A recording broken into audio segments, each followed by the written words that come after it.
বিদায় বেলা কতটা যে কষ্টের একমাত্র সেই বুঝে যখন সে বিদায় নেয়, কিন্তু তারপরেও কোনো কিছু করার থাকে না। ফ্যামিলির তাগিদে এবং নিজের ভবিষ্যতের কথা চিন্তা করেই তাকে দেশ ছেড়ে বিদায় নিতে হয়। আসসালামু আলাইকুম গাইস, আশা করি সবাই অনেক ভালো আছেন। তো আজকে আমি চলে গেলাম ঢাকা ইন্টারন্যাশনাল বিমানবন্দরে। সেখানে আমার এই স্পেশাল একজন মানুষকে ড্রপ করার জন্য, সে দেশ থেকে বিদেশের উদ্দেশ্যে চলে যাচ্ছে।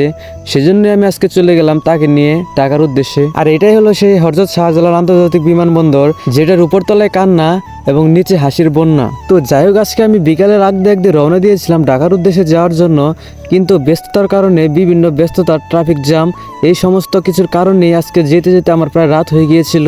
কি আর করার, সেখানে গিয়েছিলাম, রাত তো হবেই। আর বিদায় বেলা সব সময় অনেক বেশি কষ্টের হয়ে থাকে। দিনের বেলা যেমনই হোক তাড়াতাড়ি চলে গিয়েছিলাম আর কি, কিন্তু তারপর ঢাকা থেকে ফিরতে ফিরতে প্রায় অনেক রাত হয়ে গিয়েছিল। তো যাই হোক, আপনাদের সাথে আজকে এই ছোট্ট ভিডিওটি শেয়ার করলাম। সবার কেমন লেগেছে অবশ্যই কমেন্টে জানিয়ে দিবেন। আর কে কোন দেশ থেকে আমার এই ভিডিওটি দেখছেন কমেন্টে জানাতে ভুলবেন না কিন্তু। তো আজকের মতো এই পর্যন্তই, আবার দেখা হবে নতুন কোনো ভিডিওতে। সবাই ভালো থাকুন, সুস্থ থাকুন, আল্লাহ হাফেজ।